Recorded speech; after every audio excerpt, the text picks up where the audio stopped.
Good afternoon and welcome to Weight Management University and my Weight Loss Academy Lifestyle, Behavior, and Modification classes. Today we're going to talk about happiness, your happiness in fact, and just how to get there if we're not quite there. So let's go ahead and switch over here. Sorry, I'm going to once again share my screen with you. There we go.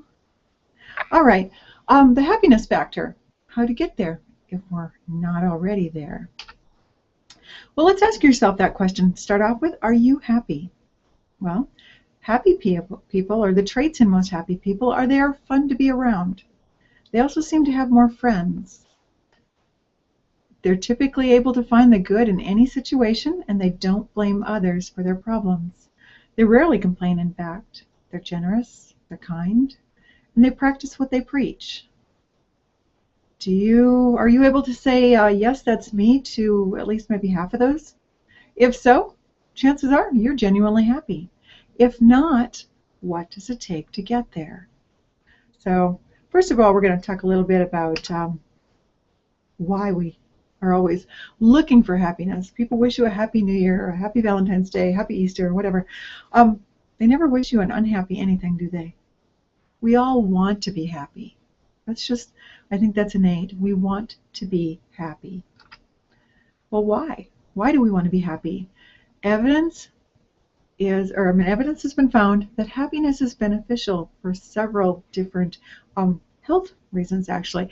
It lowers our morbidity rates. It helps us survive illnesses, cancer, things like that. It's great for longevity. Rarely do we find old people, well, eventually they might be unhappy, but the older generation is typically happy. Are there any negatives? Nope, there really aren't. I've yet to find anybody that can give me a good reason to be unhappy. And remember, your day will go the way your corners of your mouth turn. So smile. Negative emotions can contribute to heart disease and stroke, diabetes. None of these are good, are they? They also hasten hardening of the arteries and increase our systemic inflammation and autoimmune diseases. All those are bad. The poor little smiley face, he's not happy either. So let's see if we can't find what makes you happy. Is it friends? Is it family? Does your job make you happy? It might be something else in your life, pets, whatever. Do you ever think, though, if I felt better, I'd be happier? It really works the other way around. So let's get that frown of yours changed. All right, science of happiness. It is complicated, no doubt about it. It's a combination of physical and environmental interactions. There is a small percentage that might be genetically determined, but the greater percentage is within your control. There's a very strong correlation between feeling socially connected and happiness. So do you feel socially connected? What is being socially connected? That's being able to really live in the world as a whole rather than just in our home or in our job.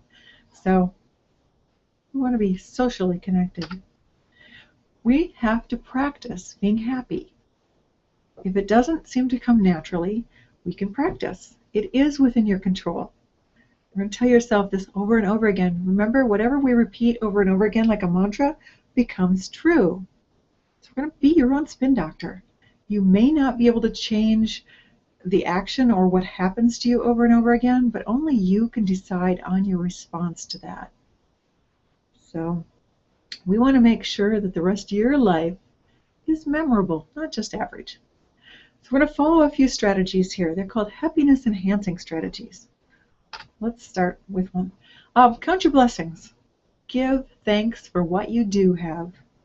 So let's do this for the next week. Every day, I want you to make a list of 3 things that you're grateful for. You can write these in your journal, or if you're tracking online, you can put it down in the notes section.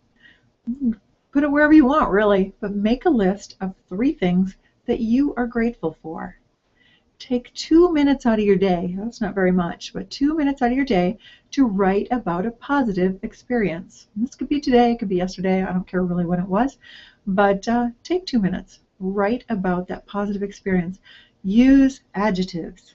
Adjectives make people happy typically. They express a little more emphasis on things. And then share your appreciation for others. Take a couple minutes and write a positive email or a note praising or thanking someone. This can be somebody from work, it can be somebody in a social circle, it could be somebody that you barely know. Just take a couple minutes and send them a positive email or a note. You'll make their day. Cultivating optimism. Well, that sounds confusing maybe. It's really not so hard. Keep a journal. Write down the best possible future outcome for yourself. We are going to create your future. So once again, you're already journaling your foods. So keep tabs on what your best possible future outcome might be. Now, this can be in relation to a lot of things. You can use your weight if you want to, or you can write about what you want to become basically when you grow up. So very little is needed to make a happy life. It's all within yourself and in your way of thinking. Do you recognize the name on the bottom of that quote? That was a long time ago, and it still holds true today. Sometimes we have to avoid overthinking. We think about something so much that we create a problem that wasn't even there in the first place. So sometimes we have to distract ourselves. Stop comparing yourself to everyone. Those social comparisons generally only make us feel inadequate. We need to also minimize dwelling on our problems and once again, focus on the good things in life. Practice acts of kindness. Has anyone ever done this for you, or have you actually done it for someone else? It's not as hard as it might sound. Little bitty acts. You can do whatever. These generally do more than just make you feel good, though. They can lower your stress hormones, bring that cortisol back into balance. It creates a positive feedback loop. Generally, you'll see the other person smile. They might say thank you. You might get a hug. Who knows? But one act may also lead to another, and you create kind of a snowball effect, and the positive feelings are everywhere, and everybody's smiling. Everybody's happy. It's all good. This can be friends. It can be strangers. You can do it directly, or you can do it anonymously. Sometimes it's kind of fun to do something good for somebody and just sit back and watch. They don't even know you did it. Planned? Yes. Or spontaneous, doesn't really matter. Sometimes the first few might need to be planned, and after that, who knows? Go where the whim takes you. Another way of changing our attitude might be to develop a nurturing relationship with someone maybe that we've fallen in the outs with. There may be someone that used to be used to be close to you, and has kind of grown away or grown apart. Try to invest a little bit of time and energy into nurturing that relationship. It's very healing, it's very positive, it's affirming, and you might find that it's enjoyable for both parties. Engaging in activities is also excellent. You can kind of lose yourself in experiences either at home or at work. Chances are you can think of a time that you were having so much fun actually, or so wrapped up in what you were doing that you lost track of time. These are good things. Do more activities that challenge you. These can be hobbies, it can be volunteering in the neighborhood, it can be working with clubs or organizations. Just get out there and get involved. Let's savor that moment. Can you think of a so-called snapshot in history that you were having a great time? Everything seemed to be wonderful. Puppies and rainbows, I guess one of my friends says. This little mental photo shoot can be done with or without a camera. We want you to take a look around you and observe things as if you were looking through a camera. Notice the positive things in your surroundings, in your community, in your home, in your neighborhood, whatever. Look at the positive things. Sometimes in order to do that, though, you have to slow down. We want to take pleasure in the moments. Ask yourself what you want to remember about this day. What do you want to remember? The fact that you had 15 things on your desk and you only got one of them done? No, you got the one done. Focus on that one. Focus on the experience. Try to let your appreciation for that become more intense. One way to do that is to pretend it's almost over. We generally find that the things that we value or the things that we get the most pleasure from are the things that are scarce. Commit to your goals. I know you have weight loss goals written down and maybe some fitness goals too, but write down your life goals, your most meaningful goals. Set a deadline. It doesn't mean it can't change. You may not make it by the deadline, but at the same time, write down when you want to see this accomplished. And tomorrow isn't a good idea. But make a game plan. Figure out how you're going to do it. Research it a little bit. Find a teammate or a support group. Invest in yourself. We can't always do things alone, so a teammate, support group, that's always a good option. And spend a little bit of time to make it work. You're investing in yourself. And if you do all these, you will find the success that you're looking for. Now, not everything's going to go right every day. So in order to help with this, we need to develop some coping strategies. Reliving what's good is one of them. You know, if you run into somebody and they say, "Oh, how was your day?" Well, resist the urge to download the negative. They don't really want to hear all about your bad day. You know, you may want to unload, but they don't really want to hear it. That was kind of well, that wasn't necessarily a true question. How was your day? Doesn't always mean I want to hear the play-by-play. How about try sharing a positive memory with them? Something good must have happened today. That alone may help put the brakes on the damaging thoughts and effects that were in your mind. Otherwise, get to exercise class. Exercise is a great distraction from what's bothering you. Also, eating right. Eating right puts us in a good physical shape, and getting enough sleep is going to help as well. Think of the last time you were hungry and tired. Chances are it's hard to be in a good mood if you're both hungry and tired. So get enough sleep and eat right, get some exercise, and you're at your best possible place to be happy.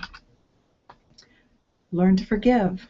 I know that's easier said than done sometimes too, but letting go of that anger and resentment is going to work wonders.